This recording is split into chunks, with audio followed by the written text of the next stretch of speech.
सात समुद्र की मसी करो, लेखनी सब बन राई।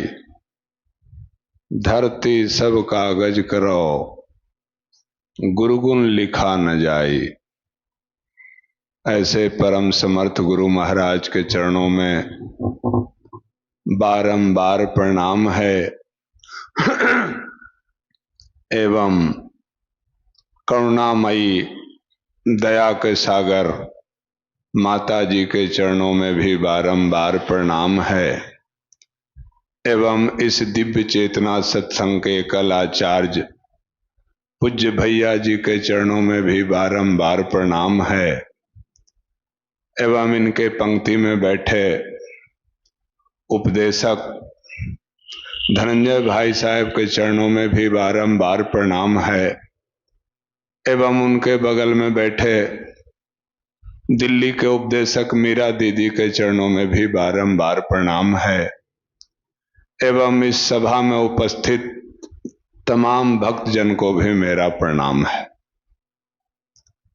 आज सिद्धि दिवस के अवसर पर भंडारा का आयोजन में हम लोगों को उपस्थित होने का अवसर प्राप्त हुआ है। बहुत ही गुरु महाराज की कृपा हुई है कि ऐसे अवसर पर हम लोग एकत्रित हुए। लाजमी है आज इस बात पर भी चर्चा करना कि ये दिव्य चेतना की जो प्रविधि हम लोगों को मिली गुरु महाराज के द्वारा, कहां से आई, कब आई और कैसे मिला। तो हम लोगों को इस बात पर चर्चा भी कर लेना चाहिए कि हमारे गुरु महाराज के जो गुरु हुए उनका नाम श्याम चरण शुक्ल हुआ। मध्य प्रदेश में रीवा के वो रहने वाले थे। 11 साल के उम्र में गुरु महाराज को दीक्षा मिली और उस 11 साल के उम्र से उस साधना प्रविधि को गुरु महाराज ने सींचा। कुछ दिन बीत जाने के बाद गुरु महाराज के मन में यह विचार आया कि गुरु जी से मिलना चाहिए। जब वहां पर सागर पहुंचते हैं तो पता चलता है कि गुरु महाराज स्वर्गवास कर गए। गुरु महाराज के मन में बहुत उदासी आई, स्थान पे पुनः लौट आए और उस समय से उस प्रविधि को कितनी अच्छी तरह उन्होंने सींचा होगा कि सींचने के बाद ये जो आज हम लोगों को मंच से जो प्रविधि पूज्य भैया जी के द्वारा बताई जाती है, सुनने में तो बहुत ही शॉर्ट लगता है, छोटा सा लगता है, पर इसके अंदर में पावर कितनी है ये तो करने के बाद ही एहसास होता है। कुछ सज्जन प्रोग्राम में हम लोग थे तो इस बात पर भी चर्चा किए थे कि क्यों नहीं और इसके पहले गुरु महाराज इस प्रविधि को बता दिए थे। मैं उन भाई को यही जवाब दिया था कि हमारे गुरु महाराज की समर्थता को समझने के लिए ये जन्म नहीं 2-4-10 जन्म लेना पड़ेगा, तब उनके बारे में ये पूरी तहकीकात होगी कि हमारे गुरु महाराज के अंदर में पावर कितना था। फिर भी प्रविधि की बात जो है उन्होंने तब स्टार्ट किया कि एक साधारण सी भाषा में हम लोग ये जानते हैं कि किसी भी बीज का जब तक फल पूर्ण रूपे न पक नहीं जाता है, बीज से बीजारोपण करने की सामर्थ्य नहीं आती है। इसलिए हमारे गुरु महाराज को ये पूर्ण रूपे न जब ये पावर उनके अंदर में आ गई, जैसा कि आप लोग सभी सुने हैं, सत्संग परिचय में भी बताया जाता है, सारी सत्संग का विवरण उसमें मिल जाता, उससे आपको यह आभास मिल जाता होगा कि यह बात गुरु महाराज तब स्टार्ट किए जब उनके अंदर में सामर्थ्य आ गई। सत्संग परिचय में बताया जाता है ना कि ईश्वरीय आदेश के तहत उन्होंने यह कार्य को किया, पावर ईश्वरीय आदेश से मिली और उन्होंने इस क्रिया को बताना स्टार्ट कर दिया। यह कोई साधारण सी बात नहीं है। एक संस्था का संस्थापक हो जाना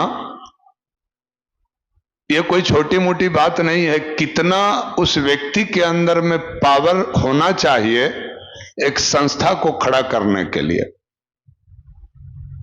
और मैं क्या बता सकता हूं, इस सभा में जो भी पुराने भाई बहन बैठे हैं, जितना कम समय में गुरु महाराज ने हम लोगों के लिए जितना सरल और सुगम करके ये क्रिया को बता दिया, शब्द ही नहीं बचता है कुछ कहने के लिए। हमारे दिव्य चेतना का निर्माण के समय कितना हुआ है, पर मैं तो इस जगह पर बैठा हूं, इस सभा में भी बैठे हुए बहुत तेरे भाई बहन ऐसे हैं। मैं ऐसा उम्मीद करता हूं, ये विश्वास है कि 10, 20, 25 साल के साधक से भी वो आराम से बातचीत करने के लिए तैयार हैं। ये देन अगर है तो हमारे परम पूज्य गुरु महाराज की है। ये क्रिया में कितनी बड़ी पावर है और इस क्रिया को उन्होंने अपने पूरे जीवन में सींचा और सींच के हम लोगों को लाके इतनी सुलभ आसानी से वो बांट दिए। सब कुछ बहुत शॉर्ट समय में उन्होंने बता दिया है। बस आवश्यकता सिर्फ इतना ही है कि उनकी बताई हुई बात को पुनः रिपीट करते जाएं, एक बार पुनः पन्ना पलट के देखते जाएं, काम इतना में बन जाएगा। इतना में ही काम बन जाएगा, कहीं जाने की आवश्यकता नहीं है। हर वस्तु का, हर सिस्टम से उन्होंने दीदार करा दिया, चाहे वो किसी प्रकार की बात हो। एक बार की बात है कि ऐसे ही हम बैठे थे घर पे, एक सज्जन का फोन आता है और हमारे यहां की एक एक बात वो व्यक्ति, एक अजनबी व्यक्ति, दूर दूर तक उससे मेरा कोई रिश्ता नाता नहीं है, पता न कहां से मोबाइल मिला, हमारा पूरे घर का, फैमिली का, बच्चे का नाम, पता, घर, यहां तक बता दिया कि गोदरेज में कितना पैसा रखा हुआ है, कौन सा कलर का साड़ी है। आप लोग जरा सोच सकते हैं कि कोई भी आदमी के पास कोई दरवाजे पर या टेलीफोन पर यह बात बताना चालू कर दे कि आपका नेचर क्या है, आपके कितने बच्चे हैं, आपके घर में कौन सा दरवाजा है और गोदरेज में कितना जेवर रखा हुआ है और 500 वाला नोट कितना है, वो आदमी भला क्या समझेगा कि इससे बड़ा संत तो इस संसार में कोई हो नहीं सकता है। हम फिर भी, चूंकि उस समय भी हमको अपने गुरु महाराज पर इतना भरोसा था, वाइफ तो थोड़ा सा भयभीत हो गई। हम बोले कुछ नहीं, हम इतने कमजोर गुरु के शिष्य नहीं हैं कि लोग टेलीफोन करके इतना बात बता रहा है, तो एक बार गुरु महाराज से बात करेंगे कि ये क्रिया क्या है और ये सिस्टम क्या है। क्या हम लोग इस क्रिया को नहीं जान सकते हैं? पुनः हम सोचे टेलीफोन से अच्छा है गुरु महाराज के पास चले आए, आराम से गुरु महाराज के पास बैठे। पर जरा सोचिए कि गुरु महाराज के पास हमारी कौन सी शक्ति थी कि बस गुरु महाराज के चरण स्पर्श करके बैठे ही थे, गुरु महाराज का रिप्लाई आता है, क्या बात है रणधीर, तुम बहुत ज्यादा भयभीत आज हो रहे हो क्या? हम बोले नहीं, कुछ भयभीत तो नहीं है। नहीं, चेहरा से ऐसा लग रहा है कि तुम कुछ भय से ग्रसित हो। हम कि ग्रसित हम नहीं है, हमारी वाइफ ग्रसित है, पर कुछ ऐसी बात हुई है जिसके चलते मैं आया हूं। कहीं कि बैठो बैठो, ये कौन सा बड़ा बात है, ये तो छोटी मोटी बात है। हम बोले छोटी मोटी बात है ये क्रिया? बोले हाँ, तुम जो साधना करते हो, तुम्हारी जो साधना की प्रविधि है, इसके सामने यह बौना साबित होगा। जरा सोचिए, गुरु महाराज ने साफ शब्दों में बैठा के बोला कि तुम जो अपनी साधना प्रविधि करते हो, इससे श्रेष्ठ कोई साधना नहीं होगी और इसके सामने हुआ क्या टिकेगा? कोई फर्क नहीं पड़ता है, तुम जाओ आराम से अपना क्रिया करो, वो तुमको कुछ नहीं बिगाड़ सकता है, तुम अपनी क्रिया पे अडिग रहो। तो सबसे बड़ी बात जो भूल हम लोग से होती है कि सांसारिक किसी प्रकार का बाधा आ जाए, घर में किसी प्रकार की अप्रिय घटना घट जाए, तो सबसे पहले नियम यह लागू होता है समाज का कि घर में पूजा पाठ को बंद कर दीजिए, अगरबत्ती नहीं जलाना है, पूजा पाठ नहीं करना है, किसी प्रकार का शुभ काम नहीं करना। पर हम इस बात के लिए भी गुरु महाराज से क्लियरेंस लिया, और वो भी क्लियरेंस लिया तो कहीं दूसरे के लिए नहीं, हमारी माता जी ये स्वर्गवास कर गई थी। घर के सारे सदस्य बोले भला पूजा कैसे होगा, घर में इतना बड़ा छुतका हो गया है, न सत्संग, ही सब कौन सत्संग होगा, अगरबत्ती नहीं जलेगा।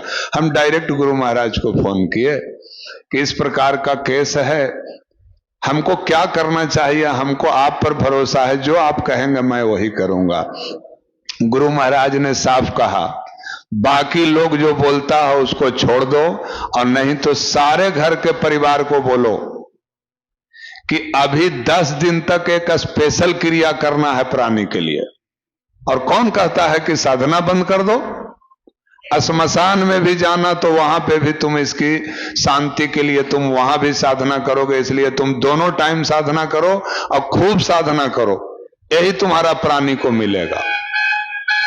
तो बहुत सारी चीजें जो है हम लोग अपने मन से गलत फहमी का शिकार हो जाते हैं।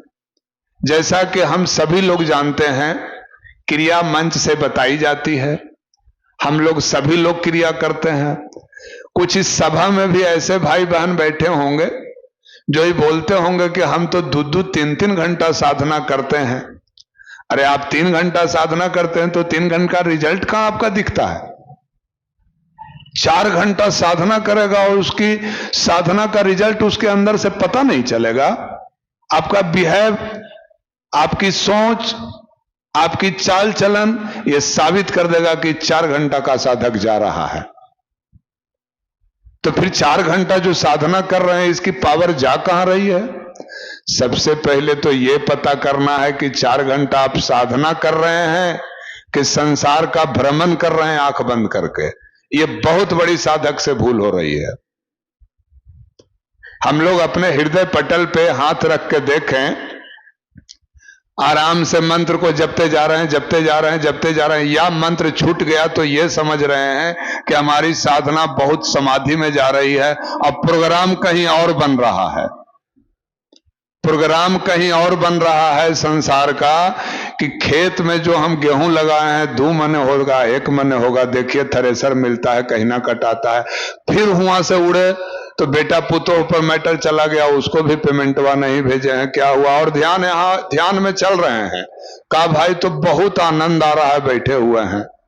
अरे आपकी जो सोच है, आपकी जो एनर्जी है, ये तो ठीक है, इसमें तो बहुत कम नुकसान है, पर सबसे ज्यादा नुकसान तब होता है कि एक साधक साधना में बैठने के पूर्व निगेटिव सोच लेके बैठता है। तो निगेटिव सोच लेके बैठता है तो साधना की जो शक्ति है उन निगेटिव पावर को बढ़ाते चला जाता है। जैसे हम लोग अमूमन सुनते हैं, कभी कभी कुछ समाज में लोग चर्चा करते हैं कि फलाना व्यक्ति सत्संग में नहीं जाता था, इसके पहले बहुत अच्छा था, पर सत्संग में जाने के बाद तो ये और बिगड़ गया। एकदम सत्य बोलता है, ऐसा होगा, निश्चित होगा। आपकी जो साधना की प्रविधि है, जिस समय आखिर हम लोग जो साधना करते हैं, इसके लिए सर्वप्रथम क्या होती है? आरती होती है, भजन होता है, प्रवचन होता है। ये सब का उद्देश्य क्या है? क्या ये सब के बगैर साधना नहीं हो सकती है? इसलिए उद्देश्य यह है कि साधना में जाने लायक स्थिति बन जाए, हमारी चित्त शांत हो जाए, संसारिक वासना से हट के एक जगह एकत्रित हो जाए। उस स्थिति में गुरु पूजन बहुत आराम से होगा, सकारात्मक सोच होगी और हमारी जो एनर्जी मिलेगी पॉजिटिव होगी। पर यहां तो जल्दी जल्दी में मंत्र को बोल दिए, जल्दी जल्दी में निगेटिव थॉट लेके जो आप बैठे, आपकी साधना निगेटिव में चली जाएगी। और यह तय है ये तय है कि ये सत्संग देगा आपको, कुछ लेगा नहीं। आपकी जैसी सोच रहेगी उस पावर को बढ़ा देगा। आप निगेटिव सोच लेके बैठे ही थे, निगेटिव में बढ़ोतरी हो गया। इसीलिए तो देखने का चीज है। हमारे गुरु महाराज ने सब कुछ साधक को दे दिया, कुछ अपने पास नहीं रखा। इस साधना करने से बेनिफिट क्या होगा, इस साधना करने से कहां पर मिस्टेक करोगे तो भूल क्या होगा, ये पूछने की क्या बात है। पर हम लोग क्या करते हैं, गलती स्वयं से करते हैं और दिन भर भैया जी के पास फोन करके ये पूछते रहते हैं हमारी तो साधना गड़बड़ चल रही है, हमारी साधना से कोई रिजल्ट नहीं मिल रही है, हमें तो परेशानी पर परेशानी बढ़ते जा रहा है, घर में भी अशांति बढ़ते जा रहा है, हम सत्संग में भी आए फिर भी कोई शांति नहीं मिल रहा है। इसका मतलब है कि सत्संग में आने के पहले आप अपना टारगेट सेट कर लिए थे कि हम सत्संग में आ रहे हैं, हमारे बच्चे को नौकरी लग जाना चाहिए, हमको यह काम पूरा हो जाना चाहिए। आप तो पहले ही टारगेट रख दिए। और कहा जाता है निष्काम सेवा, निष्काम साधना, निष्काम सब कुछ कहा जाता है इस सिर्फ शब्द के लिए। पर अभी जो क्रिया बताई जाएगी, फिर भी मैं रिपीट कर रहा हूं, पूज्य भैया जी जो क्रिया बताएंगे, क्रिया जिस समय बताते हैं पूरी तरह क्रिया को समझने में कुछ नए भाई बहन जो होते हैं उस समय ध्यान एकत्रित नहीं करते हैं। अरे इस क्रिया में इतनी सामर्थ्यता है कि जिस प्रकार से भाई साहब क्रिया को बता रहे हैं जरा करके देखिए। उसी क्रिया में सब कुछ सम्माहित है, कुछ करने की जरूरत नहीं है, शेष कुछ उसमें न जोड़ना है न घटाना है। और इस क्रिया में सामर्थ्य क्या है ये तो करने के बाद ही पता चलता है, यह वाणी का विषय नहीं है। वाणी से इस क्रिया के बारे में कह देना, कईयक जन्मों का हम लोगों का संस्कार एकत्रित हुआ था तो ऐसे गुरु महाराज की सानिध्यता प्राप्त हुई। और हमारे गुरु महाराज कितने महान थे कि इतने कम समय में स्वयं के रहते भर में भी उन्होंने दीदार करवाया और यह भी कह दिया कि मैं रहूं या ना रहूं, दिव्य चेतना सत्संग चलता रहेगा और तुम लोगों को दीदार होता रहेगा जो आज सामने दिख रहा है। ये वाणी चरितार्थ तब हो गई कि गुरु महाराज के गए हुए आज कितना दिन हो गया। क्या कभी सोच सकते हैं इस सभा में नए पुराने जो भी भाई बहन बैठे हैं अपने हृदय पटल पे हाथ रख के देखें कि क्या कल और आज के आनंद में कोई कमी महसूस हुई है? अगर नहीं हुई है तो यह आनंद का दाता कौन है? आनंद का दाता वही है। दूसरी बात, हम सभी जो लोग यहां बैठे हैं हम सभी के गुरु महाराज वो हैं। ये सत्संग उनकी, ये क्रिया उनकी, और जब क्रिया उनकी तो फिर अगर कंसल्ट भी होगा तो डायरेक्ट गुरु महाराज से होगा। और ऐसे गुरु महाराज से कंसल्ट हो और वहां का साधक कहे कि हम कमजोर हैं, संसार हमको सता रहा है, मैं कतई मानने को तैयार नहीं हूं। समस्या आएगी। मैं ये नहीं कह रहा हूं, ये हमारे गुरु महाराज ने ये कभी नहीं कहा कि सत्संग में आ जाने से तुम्हारे पास समस्या नहीं आएगी। समस्या आएगी पर उसके साथ साथ उसका निदान भी आ जाता है। कुछ देर के लिए पथ विचलित होने की स्थिति बनती है पर उस साधक के साथ कोई समस्या नहीं आता है जो एक निष्ठ होकर टिका रहता है कि जिस हाल में गुरु महाराज रखें हम इसमें क्या कर सकते हैं। वो अपने हृदय पटल पर हाथ रख के देखे उसका निदान हुआ कि नहीं। और ये निदान किया तो कौन किया? परम पूज्य गुरु महाराज किए हैं। इसलिए इस सिद्धि दिवस के अवसर पर जो हम सभी लोग यहां उपस्थित हुए हैं ये गुरु महाराज की कृपा है। वरना ऐसी बात नहीं है कि हम लोगों की दिव्य चेतना की तादाद कोई छोटी मोटी है। कहीं न कहीं उनके विश्वास में कुछ कमी रह गई है, इसीलिए धान गेहूं मकई संसार में लिपट के रह जाते हैं। अरे हमारे गुरु महाराज तो ये मॉडल पेश करके चले गए। कि विरक्ति नहीं, संसार में ही हमारे गुरु महाराज रहे ना, घर गृहस्थी समाज में रह के ही उस स्थान को प्राप्त करके दिखा दिए। हम लोग राम कृष्ण और बजरंग बली के बारे में जो उपमा देते हैं, और हमारे गुरु महाराज क्या हुआ, इतनी बड़ी सत्ता की जो ऊंचाई उन्होंने चूमा, इस संसार में ही रह के चूमा। इसके लिए उन्होंने कैलाश और वृंदावन नहीं गए, इतना ही संसार में घूम के सारी गृहस्थी को निभाते हुए उस मुकाम पर पहुंच गए।